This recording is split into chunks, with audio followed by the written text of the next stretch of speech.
Invista onde dá mais retorno. Seus talentos naturais. Talentos para o Sucesso. Um podcast para quem deseja aumentar seus resultados, focando no seu jeito natural de sentir, pensar e agir. Olá, seja muito bem-vindo a mais um episódio do podcast Talentos para o Sucesso. Eu sou o Home Officer Rodrigo Ferreira e estou aqui com a Baby Officer Rebeca Maia. Olá, gente, tudo bom? O que é ser uma mamãe officer? Olha, tá sendo experiência em tanto, viu? Acertos e erros, inclusive. Posso compartilhar depois. Acertos e erros. Dá pra gente fazer um episódio mais pra frente falando sobre maternidade e trabalho, bem interessante aí. Vamos fazer. Com uma vivência real da Beca, né, Beca? Então vamos fazer isso. O nosso querido Marcelo Vischer trabalhando diretamente de sua casa. E aí, como é que tá Bernardo em casa? Como é trabalhar com Bernardo e Paula em casa o dia inteiro? Cara, uma delícia, porque a gente vai gravando o episódio do podcast, de repente o neném chora, de repente a esposa precisa do carro e a chave tá aqui comigo, vira aquela coisa que é a experiência do humano, né? Dentro do possível, né, a gente tá, né, da normalidade de ser humano também.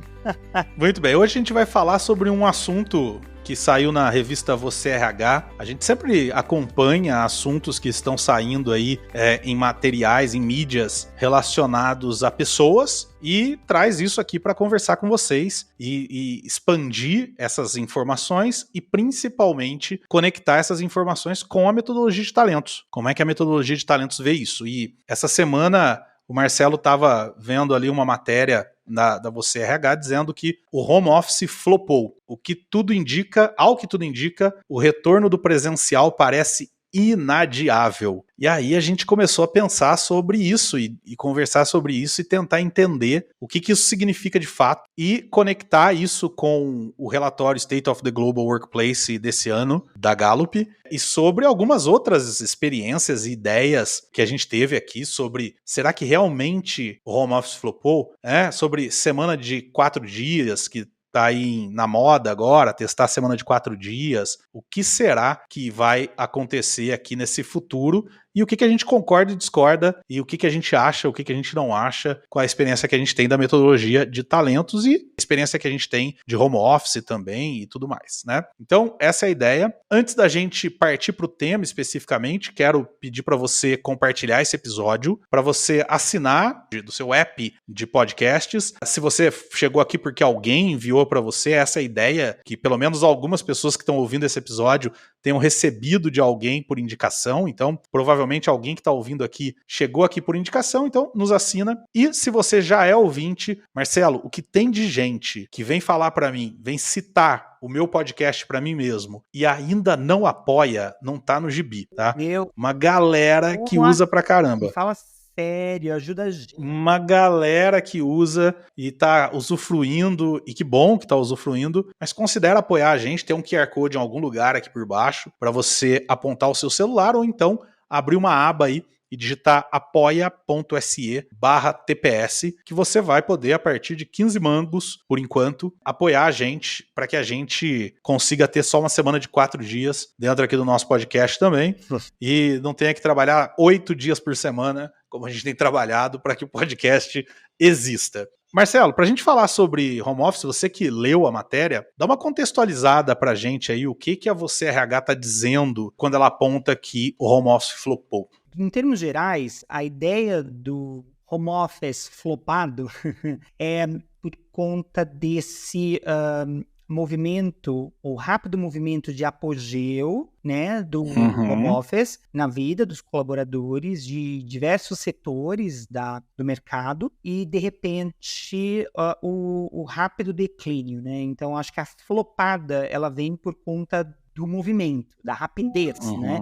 E no caso do home office, vem pelo fato de, em 2 anos de pandemia e lockdown, é claro que a gente sabe que a pandemia durou mais tempo, mas de lockdown a gente viu ele acontecer nesses 2 anos, a gente viu que a gente estabeleceu um novo modelo de trabalho que é o home office, né? Então, esse movimento em 2 anos, né, de 2020 a 2022, a gente viu o quê? A gente viu que o home office se tornou a nova maneira de trabalhar em muitos, se não a maioria, dos mercados nacional e internacional. De repente, a gente vê que a situação muda, o lockdown não passa mais a acontecer e a gente vê um rápido movimento dos gestores e empresários a chamarem esses colaboradores a voltarem a trabalhar on-site, pelo menos no modelo híbrido, né? Que parte em casa, parte no escritório. E aí, a flopada se deu porque o que a notícia da VCSE aponta é que quase ninguém mais quer colaboradores em casa. E até aponta para uma outra situação. Inclusive, o modelo híbrido também tem sido questionado por alguns executivos, né? Não, eu fico pensando o seguinte. Pergunta para vocês, né? Será que isso tem a ver com talento, né? Eu acho que tem tudo a ver com talento, mas eu queria ouvir vocês. Que são... sem dúvida, né? Eu fico pensando, Beca, o quanto disso será que é fato e o quanto disso será que é desejo se convertendo em dados, em fatos, através de vagas anunciadas e tudo mais, né? Tô dizendo isso pelo seguinte, o novo livro da Gallup, né, que é o Culture Shock, tá aqui na minha mão, inclusive, vou mostrar para vocês, tá aqui, o Culture Shock, né? Tem alguns dados muito legais aqui, que vale a pena trazer sobre esse tema, mas uma das coisas que eu acho legal, que é citado aqui, é que o livro diz o seguinte, faz pouco tempo, se você olhar para o tempo que existe a humanidade, faz pouco tempo que o ser humano sai de casa para ir trabalhar. Isso é pós-revolução industrial. Então, se você pegar, o ser humano moderno deve ter uns 200 mil anos, alguma coisa assim, e faz aí 200 anos que a gente sai de casa para trabalhar. Será que esse realmente é o modelo? Sair de casa, pegar carro, pegar trânsito, andar, como eu já vi, e já devo ter comentado em algum episódio por aí, onde uma vez eu fui dar um treinamento numa empresa para uma estagiária, que para trabalhar 6 horas no dia, ela pegava 8 horas de locomoção para trabalhar 6. Né? Será que esse é o modelo? Ou será que isso tem a ver com um gestor de uma outra empresa onde eu dei treinamento há muitos anos atrás, muito antes de se imaginar possivelmente uma pandemia e tudo mais, a gente falando de home office, um gestor disse assim, funcionário meu só produz se eu tiver no cangote dele. Será que é isso? Beca, eu não tenho a resposta. Quer dizer, eu tenho a minha resposta, mas eu não tenho a resposta. Como é que você enxerga isso, Beca? Com certeza. Quando vem essa discussão aí do trabalho remoto, do home office, é justamente sobre isso que a gente tem que olhar, né? Será que essa discussão é sobre gestão, né? Sobre gerenciamento ou sobre o local exatamente que a pessoa está trabalhando, né? Porque o Marcelo bem colocou aí situou a situação aí, né, do início, foi colocado de uma forma muito abrupta, né? Então ninguém estava preparado. E os gestores não estavam preparados para isso. E até agora você vê que eles ainda não estão preparados, né? Então a gente tem aqui, né, mais de 2 anos, né, nesse processo aí, 2 anos e meio, e a gente vê que os gestores não se prepararam mesmo, sendo uma nova realidade em muitas empresas. Então, a gente vê aí o tipo de gerenciamento que, né, como você falou aí, o microgerenciamento, né, a gestão no cangote, né, a gestão pelo controle. Então, a gente mudou o local de trabalho, mas a gente não mudou a forma de trabalho. Então, acho que essa é a grande questão, né? Se trabalha muito ainda, mesmo em casa, você trabalha muito ainda sobre a perspectiva de horas. E, na verdade, você tem que mudar um pouco essa perspectiva e ir para a perspectiva de produtividade, de resultado, de entrega, de projeto, né? De entrega de projeto. Então, talvez essa flopagem aí seja justamente porque foi, por um lado, né, a mudança do local de trabalho, mas a gestão e a forma de trabalho não mudou. Então, eu vou por essa linha aí, né, de que realmente, para dar certo, teria que ter mudado essas duas coisas que não foram juntas, né, não foram juntas. Eu concordo com você e eu tenho citado muito, quando eu falo de home office, eu tenho citado muito um cara que eu ouvi falando lá no começo desse movimento de home office por conta da pandemia. Ele disse o seguinte no Twitter: o que vocês estão vivendo agora, isso falando para os trabalhadores, né? O que vocês estão vivendo agora não é home office, é ser jogado em casa para trabalhar. Sim. Exatamente. É diferente. Eu trabalho em home office desde 2009, se não me engano, se não me falha a memória. Isso mesmo, desde 2009 que eu trabalho em home office. Então, eu tenho um ambiente adequado para trabalhar em home office. Eu tenho uma cadeira adequada, eu tenho iluminação adequada, eu tenho um espaço adequado. Eu estava outro dia fazendo terapia à distância, que eu faço terapia à distância, e o meu psicólogo falou assim, me fala, é um exercício para reduzir a ansiedade, né? Ele falou, me fala três barulhos, 3 sons que você tá ouvindo agora. E eu parei e falei, nenhum. Não tem som aqui. Quer dizer, é um ambiente extremamente silencioso, bem iluminado, confortável, que eu preparei nesses de 2009 para 2024, faz as contas aí que eu não sou bom, né? 15 anos aí trabalhando em home office.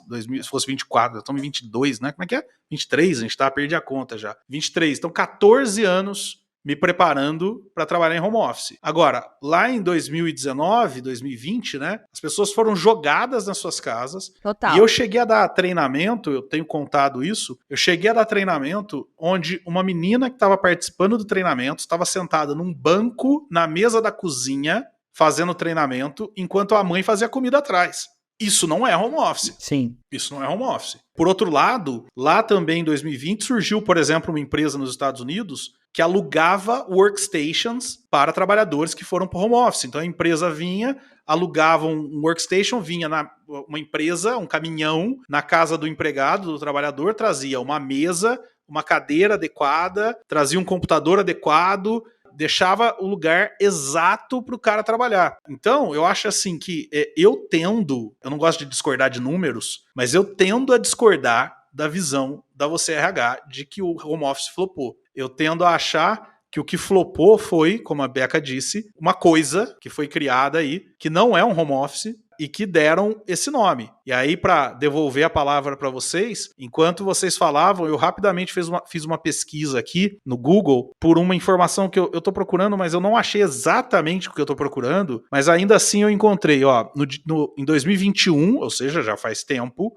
uma matéria da Veja dizendo: desenvolvedores não querem voltar do home office. Diz pesquisa. Mesmo com o avanço da vacina, esse 2021, 86,5% pretendem manter o trabalho remoto. 2021. 2022, Microsoft anuncia pesquisa, e é essa que eu estava procurando, sobre tendências de trabalho e novas funcionalidades para cenário híbrido. E aí eles colocam aqui, o relatório anual Microsoft Work Trend Index conclui que funcionários têm uma nova equação sobre o que vale a pena e não há como voltar.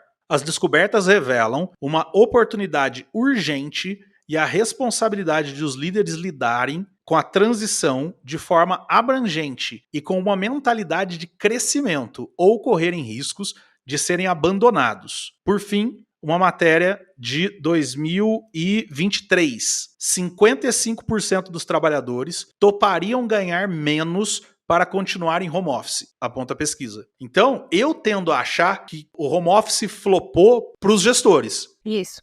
E não para os geridos. Para os geridos não flopou, né? Para os geridos não flopou. Flopou para os gestores. E aí a gente cai, se isso for verdade, a gente cai. Eu enxergo uma conexão, eu não sei se vocês conseguem ver o que eu tô vendo aqui na minha cabeça, dessa matéria da Você RH com o teste da semana de 4 dias. Sim, a gente tem aqui uma flopada do jeito de se estabelecer um home office, que eu achei brilhante que vocês colocaram, e também e aí eu acho que uma enviesada, uma flopada e uma enviesada de olhando apenas por um lado da questão do home office, que é pelo lado do gestor ou do empresário, e não olhando pelo lado do colaborador. A gente tem 2 situações aqui. Aí vem a questão dos 4 dias de trabalho. Será que se o colaborador não concentrar os seus esforços em 4 dias, ele não produziria mais do que em 5 e dado as devidas dinâmicas desse colaborador dentro do seu universo de trabalho? Por exemplo, é híbrido, tem que ir 2 dias, tem que ficar um dia, tem que fazer o quê? Será que a gente não tem que mudar a avaliação de performance desse colaborador para entrega? Ou não, a gente vai continuar avaliando a performance de alguma outra forma? Eu acho que essa ideia dos 4 dias, me corrijam se eu estiver errado, ela é uma consequência de um novo paradigma que a gente está colocando pós esse jeitão aí esquizofrênico de fazer home office. Então a gente tem que tomar cuidado, porque se começou mal, a gente vai ter durante o processo aí algumas análises que acabam também não sendo muito legais. e condicionando a nossa análise aí no final, né? Então, será que não, ao invés da gente pensar nos 4 dias, não seria prudente a gente conversar ou abrir para o debate para como é que a gente vai fazer esse home office acontecer de forma que seja home office de verdade? Entende o que eu estou dizendo? Para depois a gente ver, será que agora parece que deu mais certo do que errado. Não, ainda continuo querendo que o pessoal venha aqui pelo menos uma vez por semana para fins de saúde emocional, porque o cafezinho é importante, né? Os breaks durante o dia de trabalho dentro do escritório são importantes, inclusive para a produtividade desse camarada. Ok. E aí a gente fala, será? E eu acho que daí depois a gente deve pensar se é que faz sentido esse dia e essa semana mais curta de trabalho. Não, com certeza. Pensando aqui, né, em tudo isso que a gente está conversando, da mesma forma, né, que a gente estava conversando sobre a questão do home office e tudo, realmente a gente precisa pensar, né, nessa perspectiva dos 4 dias do jeito correto, né? Então, por que os 4 dias? Então, é justamente para pausa, para as pessoas terem mais tempo para pausar, desconectar e retornar, inclusive, de um jeito melhor para o trabalho. Então, como é que vai ser feito isso? Porque hoje a gente percebe que as pessoas não têm, às vezes, final de semana em algumas empresas. Não desconectem. Será que a semana atual é de 5 dias? É de 5 dias. Então, minha pergunta é, né? Então, o que muda, né? Eu acho maravilhoso essa ideia dos 4 dias. Acho que funcionaria, sim, mas do jeito correto, sendo implantado realmente com a cultura correta. Porque senão a gente vai ter a mesma conexão. Então, algumas empresas, inclusive, têm feito essa política de desconexão, porque os funcionários estão agora 24 horas, né? Ele atende ali, recebe mensagem a qualquer momento, e-mail a qualquer momento, quer responder na mesma hora. Então, assim... E aí se não responder, hein? Aí se não responder, porque os gestores esperam também isso de forma não explícita, mas implícita. Então, a gente fica aí nessa pergunta, será que os 4 dias ele vai trazer o que se espera de resultado? E aí eu penso muito nessa perspectiva, o que é que se espera de resultado com esses 4 dias, né? Quais são os benefícios? E aí, para esses benefícios acontecerem, o que é que precisa acontecer na cultura, na educação desses funcionários, dessas empresas, para que esses 4 dias alcança esse resultado. Então, eu acho que não é o movimento dos 4 dias, mas o que se quer com esses 4 dias para se alcançar, porque não é ele sozinho. A mesma coisa, não é o remoto, não é o local de trabalho que define. Até o relatório que a gente, né, comentou da Gallup traz sobre isso, que o engajamento tem mais força na questão, né, de diminuição do estresse do que o local de trabalho. Então, existem pontos que precisam ser trabalhados até antes ou paralelamente a esses 4 dias. Então, se o gestor não está trabalhando ali o bem-estar, se não está trabalhando esse conceito de que você tem que pausar para que você produza melhor, onde é que você atua ali, aí falando de talentos, né? Quais são os seus pontos ali que trazem um menor esgotamento, né? Você trabalhar com seus talentos trazem um menor esgotamento ali de trabalho. Não tem que dias fazer mágica. E você fazer uma produtividade, um bem-estar só colocando os 4 dias e não colocando esses outros limites de gestão. Até no sentido aí, e aí eu vou jogar em termos que eu tenho visto muito nas empresas, não sei se a experiência de vocês é a mesma, mas o número de reuniões. Então a gente percebe aí o número de reuniões e tamanho das reuniões. Tem equipe, tem reuniões enormes que não tem tempo de produzir. Então, assim, é nessa cultura que 4 dias vai funcionar? Então, eu me questiono aí nesse aspecto. Eu li uma matéria há muitos anos atrás e falei muito sobre isso durante muito tempo, em muitos treinamentos. Acho que era na Você RH também, coincidentemente, que levantava que de cada 3 reuniões feitas em empresas, 2 eram desnecessárias. Né? Ou seja, 2 eram só... Eu já tive a honra de presenciar reunião para marcar reunião, sabe? É uma necessidade. É o cúmulo, né? E aí é o cúmulo. E aí entra o que eu tô falando aqui. O que eu acho? Eu acho que as pessoas querem soluções simples para problemas complexos. Então, tá todo mundo estressado, todo mundo sofrendo. Fácil. Tira um dia da semana vai ser de 4 dias e pronto, resolvemos o problema. Não resolvemos o problema. Não resolvemos o problema. O problema vai acontecer agora em 4 dias. Isso. Você vai ter que produzir em 4 dias o que você produzia em 5, sofrendo do jeito que você sofria, com o chefe mala que você tinha em 5 dias, com microgestão que você sofria em 5 dias. Vai ser a mesma coisa, não vai mudar nada. Tá? Não vai mudar nada. E é isso que fez o home office flopar e que vai fazer a semana de 4 dias flopar. Sim. Porque a questão não tá aí. Para mim, a conexão entre esses dois aspectos está no fato de que nós temos um sistema de trabalho doente. Sim. Nós temos um sistema de trabalho hoje onde no Brasil 45% das pessoas estão sofrendo de estresse. Isso não é natural. Então, o que acontece? A gente está pensando em meios, pelo menos algumas pessoas, porque eu acho que outras nem nisso estão pensando, estão divulgando uma coisa, sei lá, para ganhar like, para aparecer bem nos relatórios de ESG, mas algumas pessoas que estão honestamente cogitando essas coisas, estão cogitando resolver o sintoma e não a causa. E qual é a causa? A causa, se a gente acredita na metodologia da Gallup, e a gente acredita, a causa é as pessoas não estão sendo colocadas nos lugares certos. As pessoas não estão engajadas.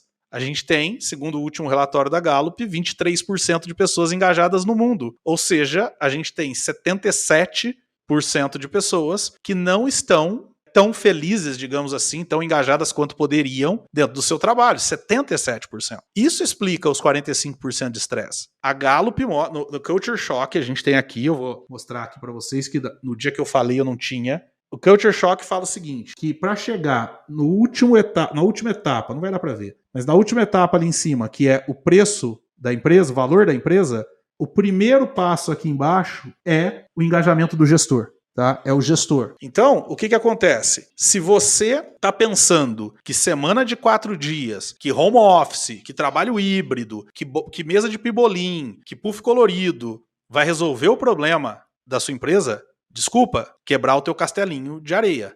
Não vai. Não vai. Se você não é um gestor, e eu vou dizer as 3 características que a Gallup fala que um gestor tem que ter: focado em pontos fortes, orientado para engajamento e voltado para desempenho, você não vai ter uma equipe que trabalha. E aí, cara, o cara pode estar lá na casa dele, ou ele pode estar embaixo do teu focinho, pro cara que disse que tem que estar no cangote do cara, pode estar embaixo do focinho desse cara, e ele não vai ver que o cara não está produzindo tanto quanto poderia. E aí eu encerro a minha fala aqui dizendo o seguinte: a Gallup fala que o dinheiro perdido no mundo hoje, por baixo engajamento, é de quase 9 trilhões de dólares. A gente não precisaria de semana de 4 dias, a gente podia dar semana de 2 dias, se a gente recuperasse esses 9 trilhões de dólares. Então, esse é o desafio. O que eu vejo nessa metodologia, né, nessas medições de que flopou, não flopou, etc., é medir o efeito e não a causa. E tentar resolver o efeito e não a causa. Essa é a questão. É uma pergunta super desafiadora para se responder, mas eu concordo completamente com você, Rodrigo. Enquanto a gente estiver focado em ser apenas pontual, em tomar decisões que apaguem fogo, né? Usando um vocabulário bastante corporativo, a gente vai continuar criando esse Frankenstein aí de home office, de produtividade, vamos continuar tendo resultados que não se condizem, ou a gente pode continuar a não usufruir desse potencial que a gente tem aí de engajamento, né? Quando eu falo usufruir, a gente atingir esse novo patamar de produção deixado para trás por conta do engajamento. Então, a questão é, a gente precisa ser mais estratégico para pensar nisso, e pensar nisso de curto, médio e longo prazo. Qual o risco de não ter essa mentalidade e ir para essa semana de 4 dias? Eu acho que o principal risco é o que a gente está conversando aqui, é continuar da mesma forma. E que da mesma forma não dá. A gente viu aí que o mundo do trabalho está adoecido, né? A gente viu isso nos resultados que a gente viu no relatório, né? Que a própria Gallup trouxe. Então a gente vê que não dá para continuar do mesmo jeito. Então acho que esse é o principal risco, da gente não tratar o problema, a gente tratar ali, né, o efeito dele, e na verdade a gente encontrar aí uma solução que poderia ser muito boa, inclusive, a gente descartar, como eu vejo algumas soluções que são muito boas, elas sendo descartadas, não solucionou. Mas não solucionou por quê? Será que a implementação dessa ideia é que faltou realmente uma preparação para essa implementação? Então eu vejo isso, nessa semana de 4 dias, então não é que, pode ser que implemente e diga não deu certo, mas não deu certo por quê? Porque junto não mudou o modelo de gestão, né? Não focou aí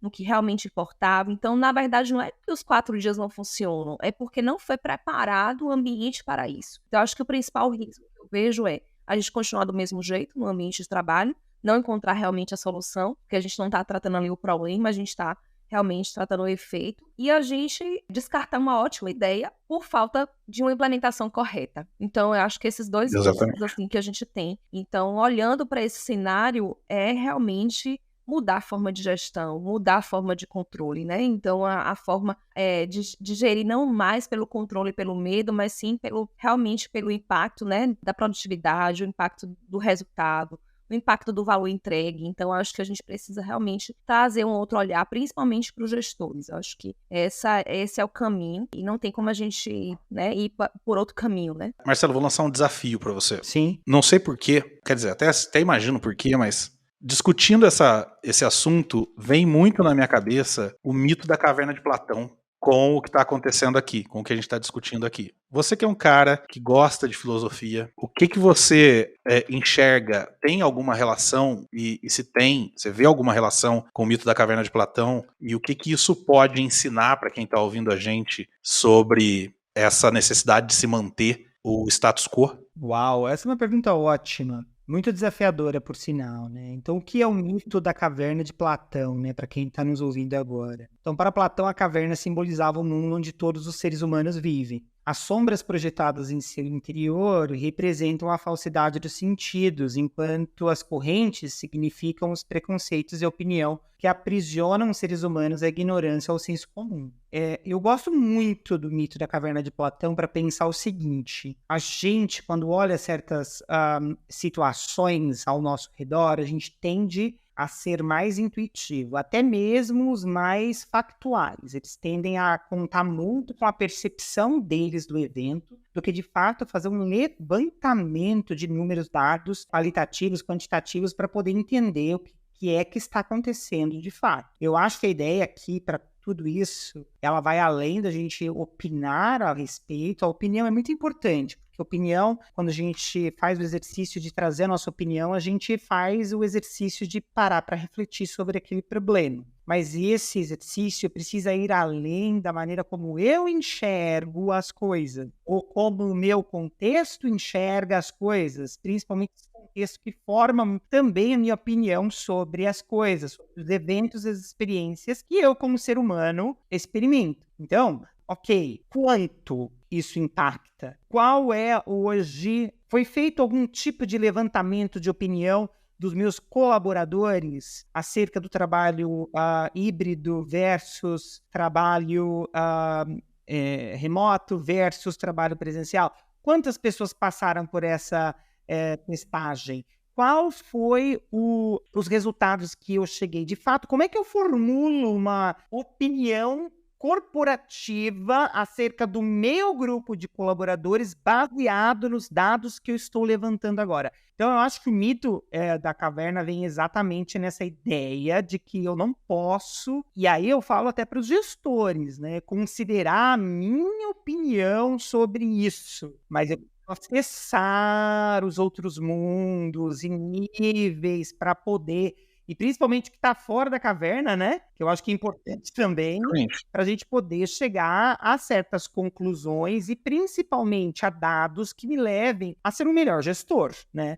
Que me possibilitem trabalhar, né, com a minha equipe de forma factual ou mais factual e menos intuitiva, principalmente no que tange a formulação de estratégia, né? Então, acho que é por aí. Você que é um cara que gosta e trabalha muito com educação, você acha que falta, de modo geral, óbvio, educação suficiente para os gestores, para eles entenderem tudo isso que você falou? Eu tô querendo dizer o seguinte: eu tenho visto muito gestores de grandes empresas, gestores que são pessoas top aí, que tem uma responsabilidade grande em resultado e tudo mais, ainda se apegado a coisas que não existe nenhuma evidência científica, que são, eu não quero usar nenhuma palavra que desmereça muito o que eu tô querendo apontar, mas pessoas que não têm um conhecimento científico e usam aquilo que aparece e que é dito que é legal e se apegam àquilo depois de uma maneira que não conseguem se libertar daquilo. E isso, por exemplo, pode impactar no fato de que a gente, de repente, tem uma galera, um monte de gestores que acreditam que home office não funciona e dane-se qualquer número que me mostre o contrário disso, eu vou acreditar piamente naquilo e vou agir com base nisso. Então, a pergunta que eu quero te fazer primeiro você acha isso, que tem essa visão de se apegar ao que, sei lá, eu acredito que é verdade, independente de eu ter prova ou não disso? E a segunda pergunta é, a qualidade, entre aspas, da nossa educação brasileira influencia nisso? Cara, muito boas perguntas também. A ideia aqui é o seguinte, é complicado a gente, principalmente nesses tempos atuais, a gente falar sobre essa questão da opinião. Porque a opinião, ela é, em última instância, ideológica. Ela não necessariamente precisa ser apaixonada, mas ela é ideológica. Ela parte de uma também percepção que eu tenho acerca do mundo. Quando eu uso a matemática, ou melhor, a lógica, os dados, para poder embasar a minha opinião, eu tenho uma possibilidade de mostrar que as coisas não são assim, né? Então, veja, para ser mais objetivo, a gente pode tratar a verdade como dogmática, como era tratada em tempos medievais, a gente pode tratar a verdade como dialética, como os gregos a tratavam, a gente pode tratar a verdade como relacional e até mesmo pensando numa progressão dessa verdade ao longo do tempo. Eu acho que a gente, nesse tempo de humanidade, a gente experimenta uma tendência a caminhar nessa verdade dogmática. É o que eu acredito e quando não é, eu aniquilo, eu jogo fora, eu mato, eu cancelo, né? Eu cancelo e acabou, silencio essa voz como se ela não existisse. E aí a gente comete um grande problema como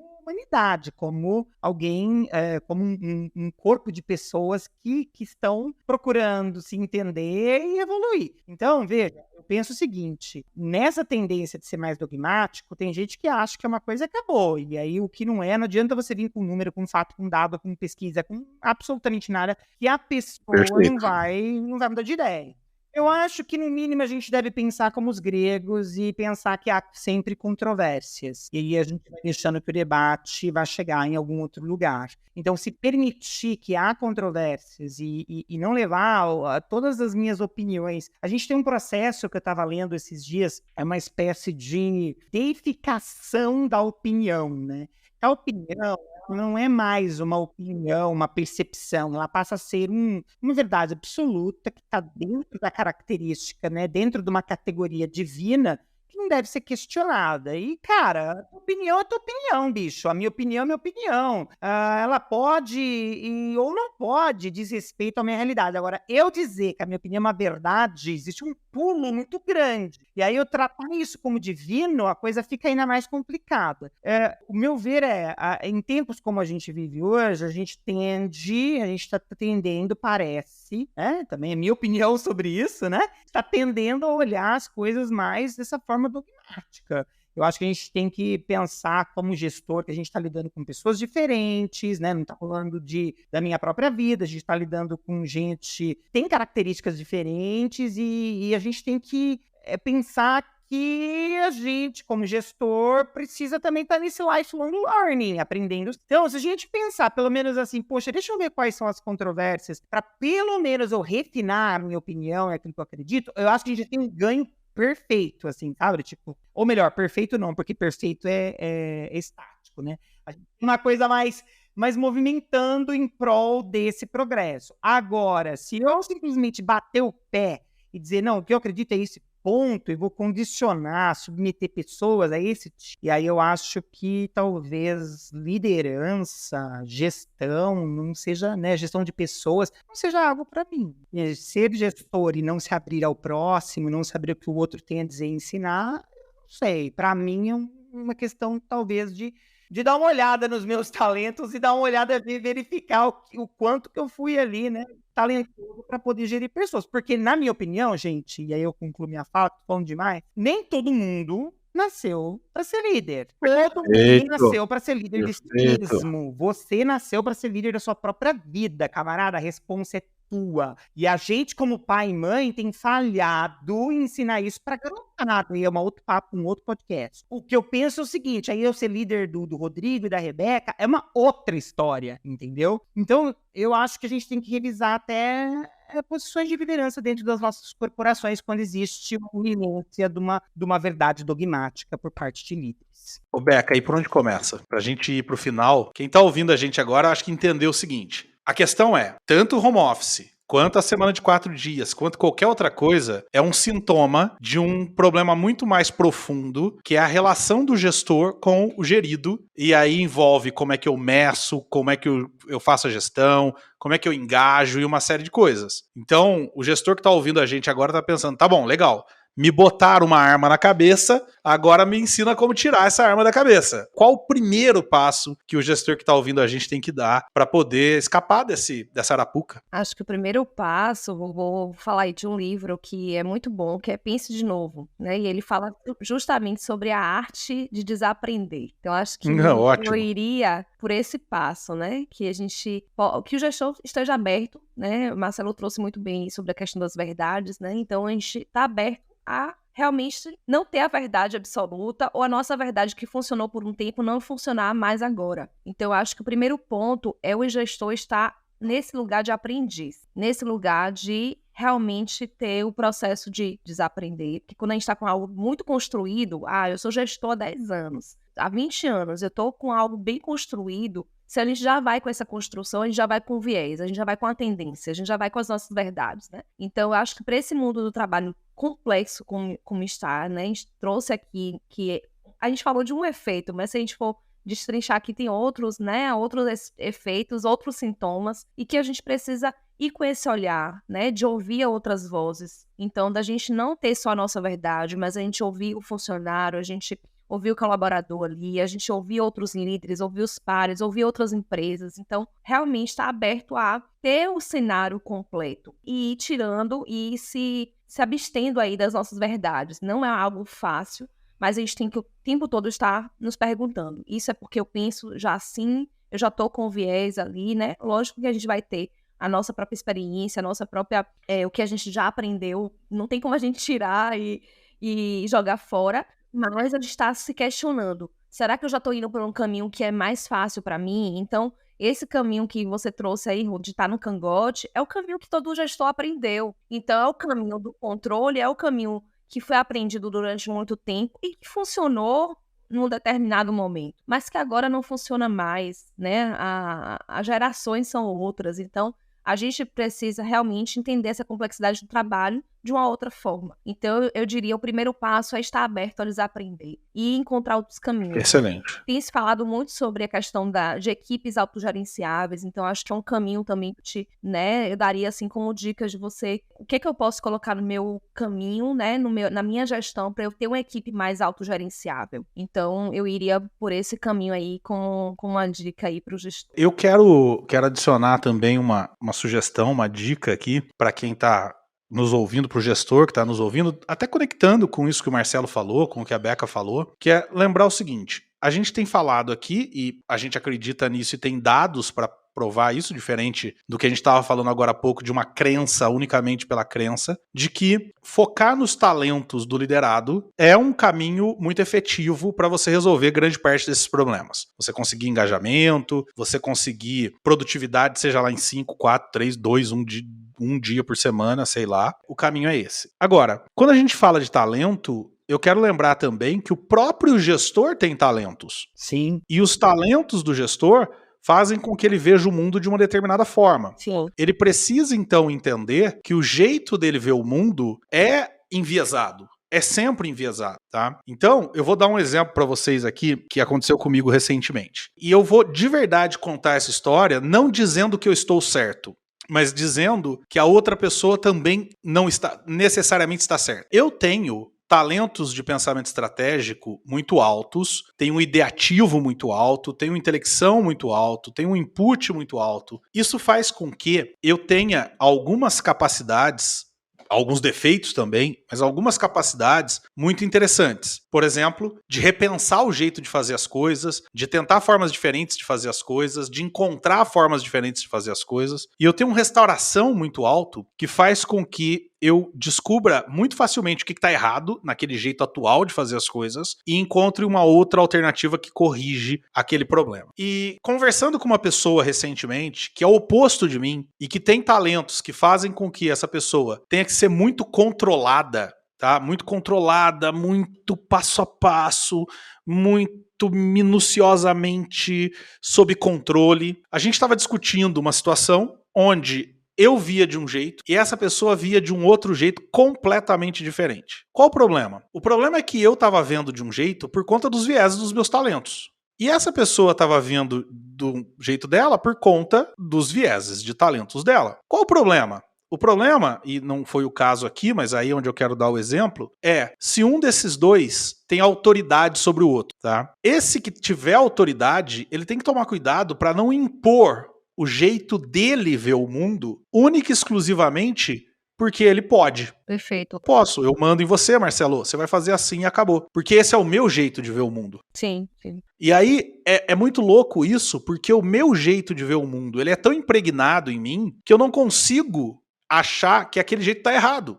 Tá? Se eu não entrar na conversa pré-determinado a entender que aquele é o meu jeito de ver o mundo. E aí o que acontece? Eu vou sempre achar que o outro tá errado. Então, o que eu tô trazendo aqui é, às vezes o gestor que tem essa necessidade de microcontrole, de microgerenciamento, de autoridade, etc., às vezes é o jeito dele ver o mundo. E ele não consegue enxergar que aquilo tá errado e ele acha que o outro vai ser assim também. Ou vai funcionar assim também. Eu vou dar um exemplo aqui, muito simples, que aconteceu aqui nesse podcast, e vocês vão entender o que eu tô querendo dizer. Dado momento, o Marcelo falou assim, ó, o cafezinho também é importante, né? É óbvio que isso ia vir de um cara que tem carisma alto. É óbvio que isso não ia vir de mim. Pra mim, o cafezinho tem zero importância, tá? Agora, quem tá certo, eu ou o Marcelo? Cara, não interessa quem tá certo, é o meu jeito de ver o mundo e o jeito do Marcelo ver o mundo. O duro é, se eu e o Marcelo tivermos a Beca como líder e ela falar assim, não, vocês vão vir pro escritório porque o cafezinho é importante. Sim. A Gallup aponta o que não está funcionando no home office. Eu não vou trazer aqui, a gente traz em outro momento, mas, por exemplo, engajamento de cliente. Isso está sendo um problema. Tá? Então a gente tem dados para isso. Agora, não significa que a solução para o engajamento do cliente é todo mundo voltar para o escritório. É pensar como resolve o engajamento do cliente. Pode ser que seja voltando para o escritório, pode ser que não. Né? Mas, se a gente tiver o viés de acreditar que a solução para tudo é o escritório, a gente vai tender a trazer todo mundo para o escritório. Então, eu quero encerrar dizendo aquilo que eu falei agora há pouco. Faz só 200 anos que a gente sai de casa para ir trabalhar. E a gente está achando que esse é o jeito certo. Tá? Será que esse é o jeito certo? O ser humano se acostuma muito rápido com as coisas. Será que a gente criou um paradigma na cabeça de que esse é o único jeito? Há poucos milhares de anos atrás, a gente era caçadores-coletores. Hoje, a gente não consegue imaginar voltando a ser isso. Por quê? Porque a gente não é mais isso.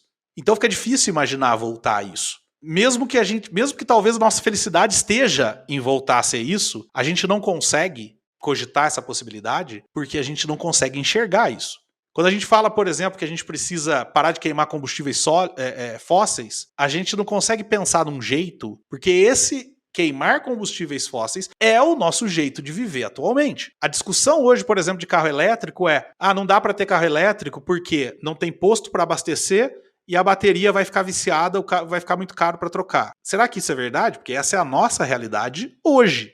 E a gente não consegue pensar além dela. E aí eu quero, enquanto vocês falavam ali atrás, veio uma coisa na minha cabeça, eu acabei não falando, vou trazer agora no meu encerramento. A gente não se baseia no que a gente não tem. A gente sempre se baseia no que a gente tem. Então, o cara que está no cangote do funcionário e está entregando todas as metas, ele acha que ele está entregando as metas porque ele está no cangote do funcionário. Mas como ele nunca não esteve no cangote, ele não sabe qual é o resultado. Qual será? Pode ser muito pior ou pode ser muito melhor. Mas ele não sabe. O que ele sabe é o que ele está fazendo. E como está dando certo, ele acha que aquilo é o certo. Então a minha sugestão para você que está nos ouvindo até aqui nesse episódio cabeção é questiona o que você pensa. Questiona o que você pensa. E um caminho para questionar o que você pensa é olhar para os seus talentos. Como que os meus talentos me fazem ver o mundo? Eu acabei de dar o exemplo aqui de como os meus talentos me fazem ver o mundo. Saber isso já diminui um pouco a minha necessidade de impor o meu jeito de pensar aos outros. Essa é a minha dica. Gente, a minha dica é o seguinte, esteja aberto para aprender com o próximo.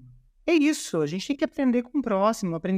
Você falou algo muito interessante, Rodrigo, que a gente precisa trabalhar com o que a gente tem em mãos. E o que a gente tem em mãos é esse capital humano maravilhoso, diverso. diferente, criativo. E, cara, que coisa gostosa é a gente poder...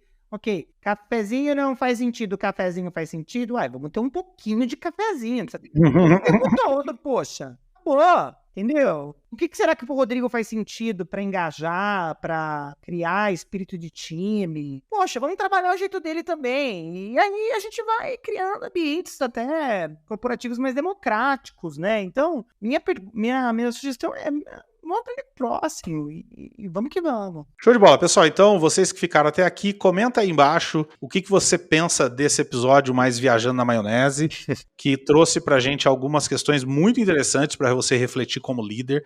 Se você não é líder, é liderado, vale muito a pena você entender esses conceitos. Primeiro, porque você lidera alguém, você lidera na sua casa, você lidera você mesmo. Segundo, para você não cair nessa armadilha quando se tornar líder. Terceiro, para você entender a cabeça do seu líder e ao entender a cabeça do seu líder, você poder ajudá-lo a mudar, a pensar de uma maneira diferente. Para você que nos ouviu até aqui, considere novamente nos apoiar, apoia.se/TPS, tá aqui. E também não se esqueça de compartilhar esse episódio com líderes, com teu líder, por exemplo. Manda um e-mail anônimo para ele ouvir o episódio. Nos assine se você ainda não é assinante aí do podcast. E lembre-se de voltar com a gente aqui na próxima terça-feira, toda terça-feira de manhã, para mais um episódio desse podcast que é gravado em home office. Um beijo para vocês e tchau, tchau. Tchau. Vendo, gente.